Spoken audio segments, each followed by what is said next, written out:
யார் என்னை சந்திக்க என் வீட்டு வாயிலிலிருந்து புறப்பட்டு வருகின்றாரோ அவரை கொண்டு வந்து எரிபலியாக்குவேன். நம் ஆண்டவராகிய இயேசு கிறிஸ்துவின் அன்பும் அருளும் அமைதியும் மகிழ்ச்சியும் உங்கள் அனைவரோடும் என்றும் இருப்பதாக. அன்பிற்குரிய சகோதர சகோதரிகளே, இப்தா என்கிற ஒருவர் ஆண்டவரிடத்தில் ஒரு நேர்ச்சை செய்வதை பார்க்கிறோம். நீர் அம்மோனிய மக்களை என் கையில் ஒப்புவித்தால் அவர்களிடமிருந்து நான் வெற்றியோடு திரும்பும் பொழுது யார் என்னை சந்திக்க என் வீட்டு வாயிலிலிருந்து புறப்பட்டு வருகின்றாரோ அவர் ஆண்டவருக்கு உரியவர், அவரை கொண்டு வந்து எரிபலியாக்குவேன் என்கிற நேர்ச்சையை செய்கிறார். ஆண்டவரும் அம்மோனியரை அவருடைய கையில் ஒப்படைத்து அவருக்கு வெற்றியை தருவதை பார்க்கிறோம். இதன் அடிப்படையில் அவர் மகிழ்ச்சியோடு தன்னுடைய வீட்டிற்கு திரும்புகிற வேளையில் யார் அவரை எதிர்கொண்டு வருகிறார்கள் என்று பார்த்தால் அவருடைய ஒரே மகள். அவருக்கு வேறு பிள்ளைகள் கிடையாது, ஒரே மகள் அந்த வெற்றியின் மகிழ்ச்சியில் நடனமாடிக்கொண்டு தந்தையை சந்திக்க ஓடி வருகிறார். அதை பார்த்தவுடனே இப்தா மிகுந்த வேதனையோடு, ஐயோ என் மகளே, நீ எனக்கு மோசம் செய்து விட்டாயே, நீ என்னை துன்பத்திற்கு ஆளாக்கி விட்டாயே, நான் ஆண்டவருக்கு வாக்கு கொடுத்து விட்டேனே, அதை நான் மாற்ற முடியாதே என்றார்.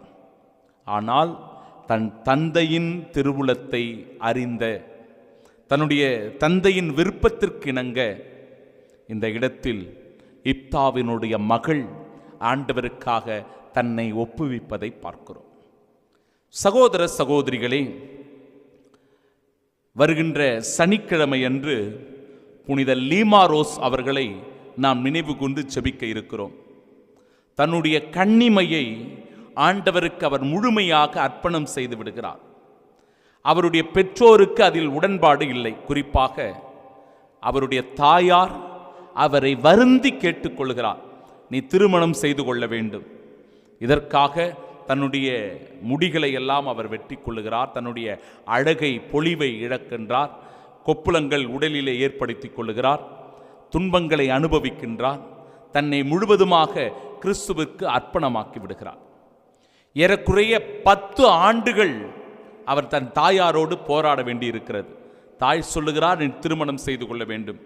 ஆனால் புனித லீமாரோஸ் தன்னை முழுவதுமாக கிறிஸ்துவுக்கு அர்ப்பணித்து விட்டதனால் கன்னிமையோடு வாழப்போகிறேன் என்கிற உணர்வோடு, என் அன்பு சகோதர சகோதரிகளே, அத்தகைய தன்மையை வெளிப்படுத்துவதாக அமைந்திருக்கிறது இன்றைய நாளின் முதல் வாசகம். அவ்வாறே இன்றைய நாளினுடைய நற்செய்தி வாசகத்திலும் நாம் பார்க்கிறோம். ஒருவர் விருந்து ஒன்றை படைக்கிறார். அந்த விருந்திற்கு பலரை அழைப்பதை பார்க்கிறோம்.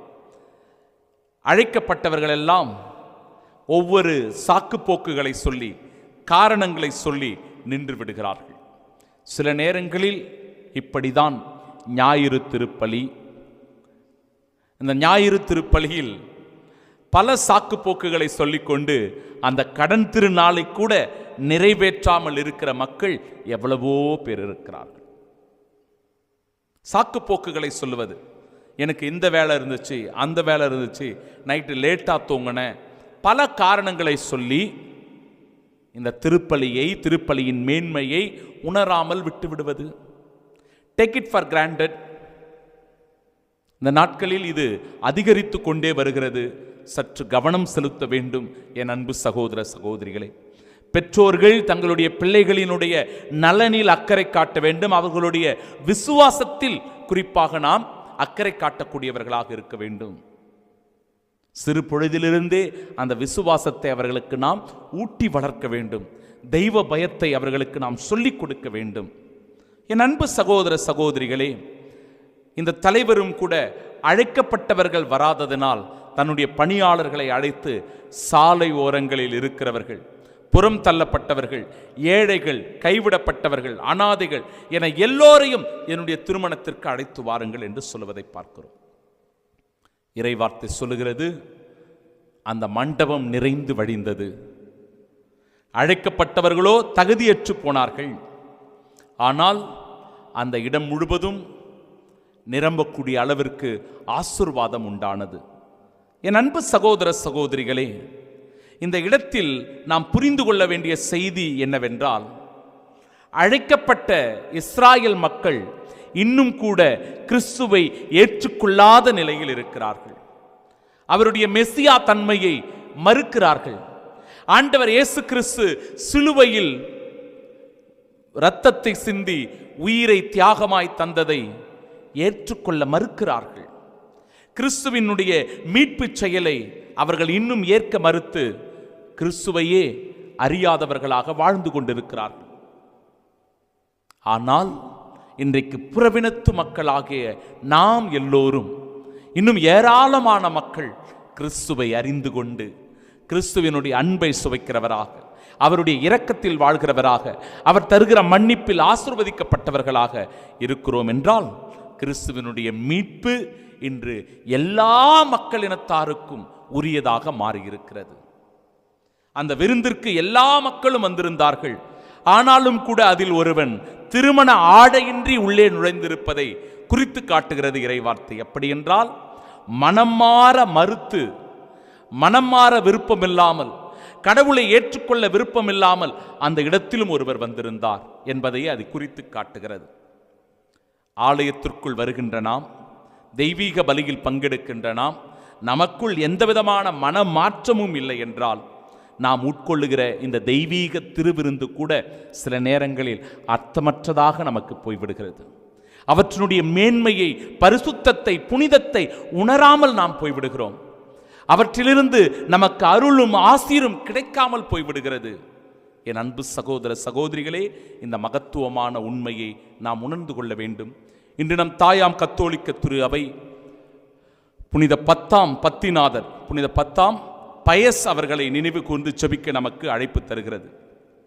அன்னை மரியாளின் மீது மிகுந்த பக்தி கொண்டிருந்தவர், திருச்சபையினுடைய சட்ட திட்டங்களை முறைப்படுத்தியவர், கடின உழைப்பினுடைய மேன்மையையும் வறுமையையும் நன்றாக உணர்ந்திருந்தவர், அயலானையும் இறைவனையும் அன்பு செய்வதின் வழியாக ஆன்மாக்களை மீட்டு கொள்ள முடியும் என்பதை உணர்ந்து தன் வாழ்வில் செயலாக்க செய்தவர், துன்புற்ற மக்களை தேடிச் சென்று அவர்களுக்கு ஆறுதல் தேறுதலை கொடுத்தவர், தன்னுடைய மறைவுரையினால் தீய பழக்க வழக்கங்களுக்கு அடிமையாகி இருந்த மக்களை எல்லாம் மனமாற்றியவர், ஒப்புரவு அருட்சாதனத்தில் அதிகமான ஈடுபாடு கொண்டு மனங்களை, ஆன்மாக்களை கடவுளிடத்திலே கொண்டு வந்து சேர்த்தவர், நற்கருணையினுடைய தந்தை என்றும் இவர் அழைக்கப்படுகிறார்.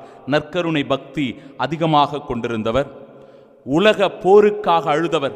இந்த உலக போர் என்பது பல உயிர்களை கொன்று குவிப்பதாக, ஆயுதங்கள் தாங்கி ஒருவர் மற்றவரை தாக்கி அழிப்பதாக இருந்ததனால் அந்த உலக போருக்காக அவர் கண்ணீர் விட்டு அழுதிருக்கிறார்.